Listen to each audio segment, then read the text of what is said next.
Bonjour, bonjour, bonjour famille. Que le Seigneur nous bénisse, que le Seigneur nous soutienne, que le Seigneur nous fortifie. Alors ce matin, nous allons méditer ce court passage dans le livre de Job. Job au chapitre 2 à partir du verset 9 et jusqu'à 11, je crois.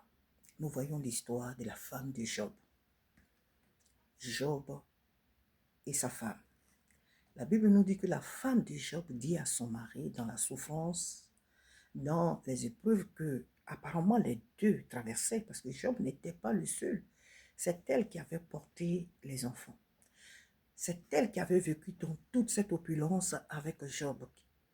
Cette opulence qui venait d'être bafouée, détruite par l'ennemi.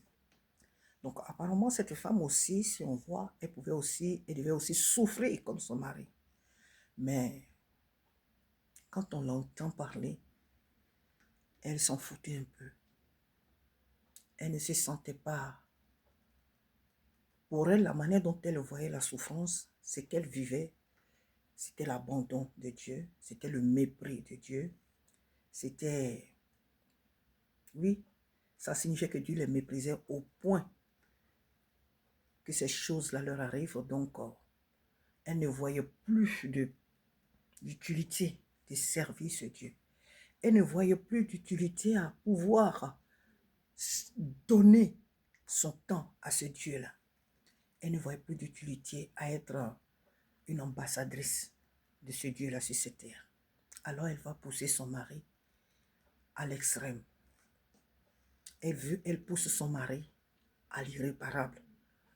Tu es ferme dans ton intégrité. Pourquoi est-ce que mon mari, tu es toujours attaché à ce Dieu qui vient de nous détruire, qui vient de tout nous prendre? Maudis-le et que tu meurs, qu'on n'en parle plus.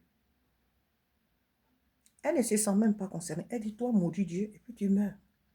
Mais et toi, la femme, si je maudis Dieu, qu'est-ce qui prouve que toi aussi, tu ne vas pas mourir?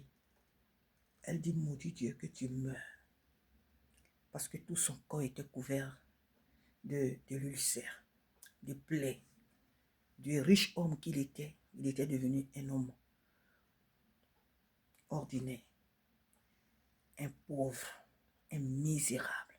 Alors dans cette condition-là, elle pousse son mari à se révolter contre Dieu pour qu'il meure. Parce que le diable sait que lorsque dans les épreuves nous demeurons intègres, il ne peut pas nous ôter ce que Dieu nous a donné.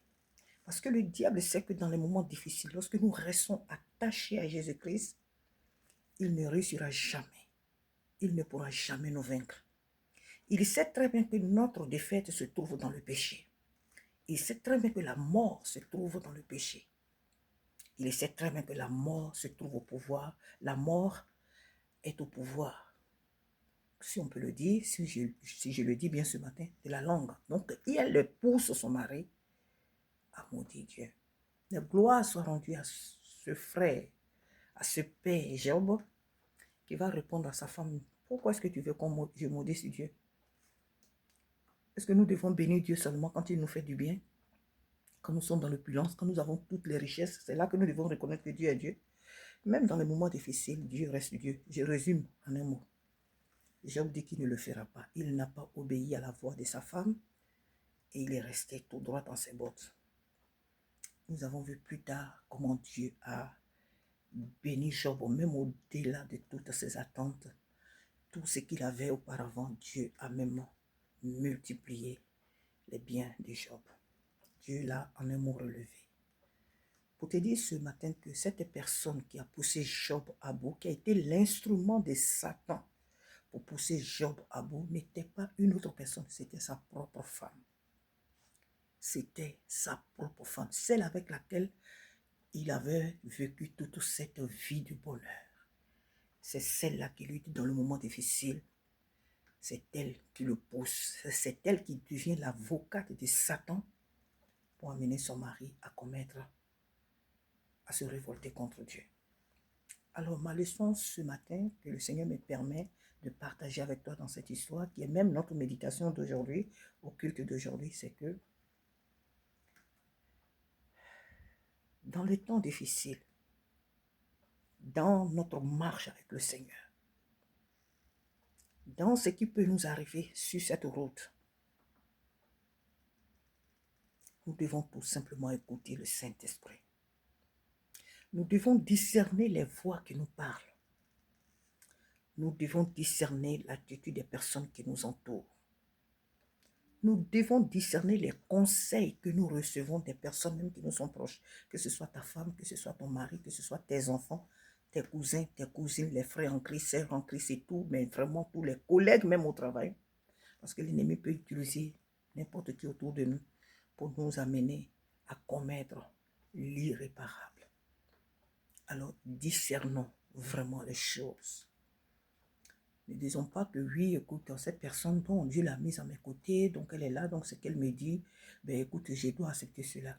Non, comme la Bible dit que la femme doit être soumise à son mari, donc ce que mon mari est en train de me donner là comme conseils, c'est bien. Donc j'accepte cela. Je n'analyse pas, je ne discerne pas, je n'examine pas et j'accepte. Non, il ne faut pas le faire. Il faut examiner tous les conseils que les personnes autour de nous nous apportent dans les temps difficiles comme dans les bons moments d'ailleurs. Examinons tout ce que nous recevons comme conseil. Parce que l'ennemi, la Bible le dit bien, que votre adversaire, le diable, rôde autour de vous comme un lion rugissant, cherchant qui dévorer. Donc le lion qui rôde, il n'est pas loin. C'est autour de nous qu'il rôde. Donc souvent les proches qui n'ont pas réellement une intimité réelle avec le Seigneur deviennent quelquefois les instruments de l'ennemi pour nous faire sortir de la présence de Dieu. Pour nous amener à nous révolter contre Dieu à cause de ce que nous traversons comme épreuve. Parce que peut-être que dans l'épreuve, peut-être c'est la perte du travail, c'est la perte d'un être cher, c'est la perte de, je ne sais pas, d'un bien quelconque, je ne sais pas. Et au milieu de tout cela, tu te poses des questions. Tu dis, mais pourquoi Seigneur, ces choses m'arrivent-elles? Pourquoi ces choses m'arrivent-elles? Moi qui fais ton œuvre. Parce que la Bible nous dit que Job était un homme intègre. C'est la Bible qui le dit, que Job était intègre. C'est Dieu qui dit que Job était intègre. Donc, pour dire que ce frère, ce père, il était réellement en son temps attaché vraiment aux valeurs de la parole de Dieu. Il était un homme qui craignait Dieu. Il faisait ce que le cœur de Dieu désirait. Donc, il pouvait très bien se poser des questions, mais pourquoi ces choses m'arrivent-elles? Ces choses-là n'arrivent pas qu'aux personnes qui, dans l'Église, ont une vie vacillante, ont une mauvaise vie. Ces choses arrivent aussi aux personnes dans la maison de Dieu qui sont réellement attachées au Seigneur, qui craignent vraiment Dieu.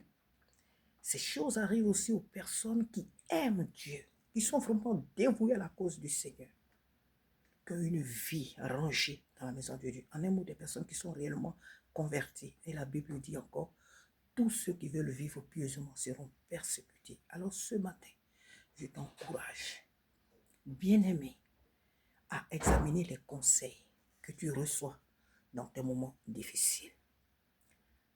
Examine les voix, discerne les conseils que tu écoutes.